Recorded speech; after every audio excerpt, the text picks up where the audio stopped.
বিসমিল্লাহির রহমানির রহিম।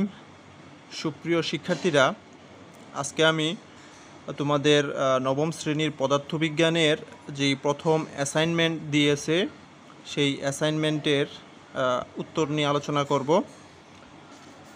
প্রথমে আমরা দেখব যে আসলে আমাদের যেই অ্যাসাইনমেন্টটা আমাদেরকে দিয়েছে করার জন্য সেই অ্যাসাইনমেন্টের প্রশ্নগুলো আসলে কী ছিল। তো তোমরা স্ক্রিনে প্রশ্নটা প্রথমে দেখবা, তারপরে আমি একে একে উত্তরগুলো নিয়ে কথা বলবো কিভাবে তোমরা লিখবা। তো গত ভিডিওতে আমি কিভাবে কভার পেজ করতে হয় সেই ব্যাপারে বলছিলাম। তো একই রকমভাবে এখানেও সেম তোমরা কভার পেজটা করবা। তো তাহলে চলো আমরা এখন কিভাবে উত্তরগুলো লিখব সেই দিকে লক্ষ্য করি। যেমন এখানে প্রথম প্রশ্নে বলা হয়েছে যে নিউটনের তৃতীয় সূত্রটি লিখতে। তো নিউটনের গতি বিষয়ক আসলে 3টা সূত্র আছে, এখানে 3 নম্বর সূত্রের কথা বলা হয়েছে। তো 3 নম্বর সূত্রটা কি? 3 নম্বর সূত্রটা হচ্ছে প্রত্যেক ক্রিয়ারই একটা সমান ও বিপরীত প্রতিক্রিয়া আছে। এটাই হচ্ছে আমাদের নিউটনের তৃতীয় সূত্র। তারপর খতে বলা হয়েছে যে বৈদ্যুতিক পাখার সুইচ বন্ধ করার পর সাথে সাথে পাখা বন্ধ হয় না কেন, পাখা সাথে সাথে থেমে যায় না কেন। তো আসলে তোমরা জানো যে গতি জড়তার কারণে মূলত এই ঘটনাটা ঘটে। কারণ তোমরা এইভাবেই লিখবা যে প্রথমে, কারণ অনুধাবনমূলক প্রশ্নের মধ্যে কিন্তু 2টা অংশ থাকে, একটা হচ্ছে জ্ঞানমূলক, তারপর হচ্ছে অনুধাবন। তুমি প্রথমে জ্ঞানমূলক অংশটা লিখবা যে গতি জড়তার কারণে বৈদ্যুতিক পাখার সুইচ বন্ধ করার সঙ্গে সঙ্গে থেমে যায় না। এখন তার একটু এক্সপ্লেন করবা যে কেন আসলে থেমে যায় না। তো আমরা জানি জড়তা বলতে আসলে কি বুঝি। তো জড়তা হচ্ছে কোনো একটা গতিশীল বস্তু, মানে কোনো একটা বস্তু যে অবস্থায় আছে সে অবস্থায় থাকতে চাওয়ার যে প্রবণতা, এটাই হচ্ছে তার জড়তা। তো কোনো স্থির বস্তু আসলে চাইবো কি সারা জীবন স্থির থাকার জন্য, আবার কোনো গতিশীল বস্তু চাইবে সারা জীবন গতিশীল থাকতে।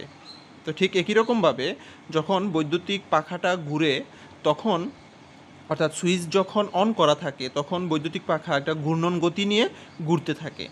তুমি যখন সুইচটাকে অফ করে দিবা তাহলে বৈদ্যুতিক পাখাটা কিন্তু চাইবে সে সমুদ্রতিতে ঘোরার জন্য, কিন্তু আস্তে আস্তে গতি জড়তার কারণেই কিন্তু সে চাইবে ঘুরতে, কিন্তু এক সময় তার মধ্যে আর কোনো গতি থাকে না, ফলে এটা স্থির হয়ে যায়।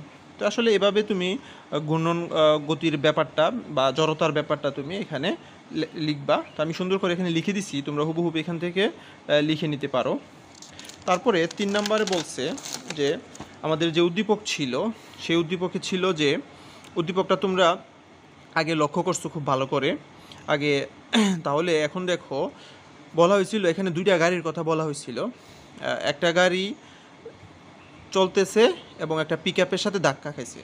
তো প্রশ্নে বলছিল যে যে গাড়িটা চলতেছিল, অর্থাৎ প্রথম গাড়ির বল কত বের করতে আমাদেরকে বলছিল। তাহলে আমরা এখানে প্রশ্নের মধ্যে যা যা আছে আগে আমরা লিখে ফেললাম যে প্রথম গাড়ির ভর এম কত, 600 কেজি দেওয়া আছে, এবং প্রথম গাড়িটার ত্বরণ 0.2 মিটার পার সেকেন্ড নিয়ে চলতেছিল। তাহলে তার বল কত? তো আমরা জানি বলের সূত্র কি, বলের সূত্র হচ্ছে F=ma। এম মানে হচ্ছে ভর, এ হচ্ছে কি ত্বরণ। তাহলে প্রথম বস্তুর ভর কত, 600 কেজি, এবং তার ত্বরণ কত, 0.2 মিটার পার সেকেন্ড। তাহলে দুইটাকে গুণ করলে হয়ে যাবে 120 নিউটন। তার মানে আমরা বলতে পারি প্রথম গাড়িটার উপর প্রযুক্ত বল 120 নিউটন। তারপরে আমাদের যেই সর্বশেষ প্রশ্ন, সেই প্রশ্নে বলছে যে 2টা গাড়ির মধ্যে যখন সংঘর্ষ হইল, সংঘর্ষের পর এখানে আসলে ভরবেগের সংরক্ষণ সূত্রকে মেনে চলবে কিনা। তাহলে আমরা আমাদের আগে জানতে হবে যে আসলে ভরবেগের সংরক্ষণ সূত্রটা কী। তাহলে ভরবেগের সংরক্ষণ সূত্রটা হচ্ছে একাধিক বস্তুর মধ্যে যদি ক্রিয়া ও প্রতিক্রিয়া ছাড়া অন্য কোনো বল কাজ না করে তাহলে তাদের মোট ভরবেগের কোনো পরিবর্তন হয় না। মোট কথা হচ্ছে আমরা এখন হিসেব করব সংঘর্ষের আগে 2টা গাড়ির মোট ভরবেগ এবং সংঘর্ষের পরে 2টা গাড়ির মোট ভরবেগ। যদি আমরা দেখি সংঘর্ষের পূর্বে 2টা গাড়ির মোট ভরবেগের সাথে সংঘর্ষের পরের 2টা গাড়ির মোট ভরবেগের মান সমান হয়, তাহলে আমরা বলতে পারবো যে আসলে এখানে ভরবেগের সংরক্ষণ সূত্রকে মেনে চলছে। আর যদি সংঘর্ষের আগে এবং সংঘর্ষের পরে ভরবেগের পরিবর্তন হয়ে যায় তাহলে আমরা আসলে বলতে পারবো না যে আসলে এখানে সংরক্ষণ সূত্রকে মেনে চলছে। তো গাড়িটা কিন্তু, যে গাড়িটা চলতেছিল সেটা কিন্তু প্রথমে তার আদিবেগ ছিল কিন্তু 0, অর্থাৎ সে আদি বেগ 0 বেগে গাড়িটা স্থির ছিল, তারপর এখান থেকে যাত্রা শুরু করছে। তো যাত্রা শুরু করার সময় তার ত্বরণ ছিল কত? 0.2, এবং একটা নির্দিষ্ট সময় পর গিয়ে কিন্তু সে স্থির একটা পিকআপের সাথে ধাক্কা খাইছে। তো এজন্য আমরা ধাক্কার পূর্ব মুহূর্তে তার বেগ কত ছিল এটা প্রথমে বের করে নিতে হবে, কারণ এটা তো আমাদের এখানে প্রশ্নে দেওয়া নাই। তো আমরা প্রথমে কিভাবে বের করব যে সংঘর্ষের পূর্ব মুহূর্তে আসলে গাড়িটার বেগ কত ছিল। তো যেহেতু এখানে গাড়িটা স্থির অবস্থান থেকে চলতেছিল এবং তার মধ্যে একটা ত্বরণ ছিল, সেহেতু আমরা জানি যদি ত্বরণ থাকে আস্তে আস্তে তার কী হয়, বেগ বৃদ্ধি পায়। কারণ আমরা ত্বরণের সংজ্ঞা থেকে আমরা জানি যে বেগ বৃদ্ধির হারকেই ত্বরণ বলে। তো এখানে যেহেতু গাড়িটা একটা নির্দিষ্ট ত্বরণে একটা নির্দিষ্ট সময় অতিক্রম করছে, করার পর ধাক্কা খাইছে, তার জন্য প্রথমে সংঘর্ষের পূর্ব মুহূর্তে তার বেগ কত ছিল আমরা বের করে নিব। তো আমি এখানে ধরে নিচ্ছি যে সংঘর্ষের পূর্ব মুহূর্তে গাড়ির বেগ হচ্ছে কত, v1, এটা আমরা বের করব। তাহলে আমরা একটা সূত্র জানি যে সংঘর্ষের পূর্বে গাড়ির বেগ v1 ইজ ইকুয়াল টু কি, u প্লাস এটি। তো এখানে u হচ্ছে আদি বেগ, এ হচ্ছে ত্বরণ এবং টি হচ্ছে সময়। তো আমরা মানগুলা বসানোর পর আমরা দেখলাম যে সংঘর্ষের আগে অর্থাৎ যেই পিকআপটা স্থির ছিল সেই পিকআপের সাথে ধাক্কা খাওয়ার পূর্ব মুহূর্তে তার বেগ হচ্ছে 12 মিটার পার সেকেন্ড। অর্থাৎ গাড়িটা 12 মিটার পার সেকেন্ড বেগে স্থির পিকআপটার সাথে ধাক্কা খাইছে। ধাক্কা খাওয়ার পর কিন্তু আরেকটা ঘটনা ঘটছে। ধাক্কা খাওয়ার পর কিন্তু দুইটা গাড়ি অর্থাৎ গাড়ি এবং পিকআপ একই বেগে গেছে। তো ওইখানে কিন্তু আর আলাদা বেগ নাই, ওইখানে শুধু একটাই বেগ, সমবেগে মানে একই রকম বেগে গেছে, এবং এই বেগের মানটা কিন্তু আমাদেরকে দেওয়া আছে। প্রথমে আমরা এখন দেখব যে সংঘর্ষের পূর্বে দুইটা গাড়ি তাদের আলাদা আলাদা কত ভরবেগ ছিল, এবং আলাদা আলাদা ভরবেগ বের করার পর তাদের আমরা সমষ্টি বের করব।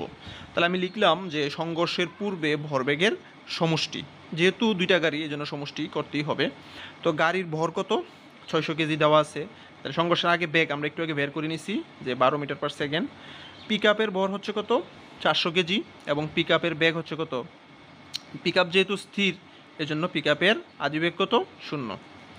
তাহলে আমাদের যে সূত্র ভরবেগের যে সংরক্ষণ সূত্র সেটা হচ্ছে কি, m1 v1 m2 v2। আমি এখানে u1 না ধরে v1 ধরছি যাতে আমাদের সহজে আমরা করতে পারি, বোঝার সুবিধার্থে তোমাদের, এই জন্য আমি এই কাজটা করছি। তাহলে ভরবেগকে আমরা আবার পি দ্বারা প্রকাশ করি। তাহলে সংঘর্ষের পূর্বে ভরবেগ হচ্ছে কত, p1 ইজ ইকুয়াল টু হচ্ছে m1 v1 plus m2 v2। তো এখানে m1 v1 হচ্ছে গাড়ির বেগ, আর m2 v2 হচ্ছে পিকআপের ভর এবং বেগ। তো এগুলো মান বসাও, মান বসানোর পর আসছে কত, যে 7200 কেজি মিটার পার সেকেন্ড, এটা হচ্ছে ভরবেগের একক। তাহলে সংঘর্ষের পূর্বে দুইটা গাড়ির মোট ভরবেগের সমষ্টি হচ্ছে কত, 7200 কেজি মিটার পার সেকেন্ড। এখন আমরা হিসাব করব সংঘর্ষের পরে গাড়ি দুইটার ভরবেগ কত। তাহলে দেখো সংঘর্ষের পর দুইটা গাড়ি যেহেতু মিলিত হয়ে গেল এবং একই বেগে গেছে, বেগ কত, 7.2, এটা আমাদের উদ্দীপকে দেওয়া আছে। তো এই জন্য আমরা এই টোটাল দুইটা গাড়ির বেগটাকে আমরা কী ধরে নিলাম, বি ধরে নিলাম। তাহলে আমরা সংঘর্ষের পর ভরবেগের সমষ্টি আমরা বলতে পারি, এখানে আমরা ইচ্ছা করলে এটা কীভাবে লিখতে পারতাম যে p2 সমান m1v প্লাস m2v, এই লেখাটা লিখতে পারতাম। আমি এক সংক্ষেপে করে ফেললাম। তাহলে দেখো p2 হয়েছে কি, আমি এখান থেকে v কমন নিছি কারণ দুইটার বেগ সেম।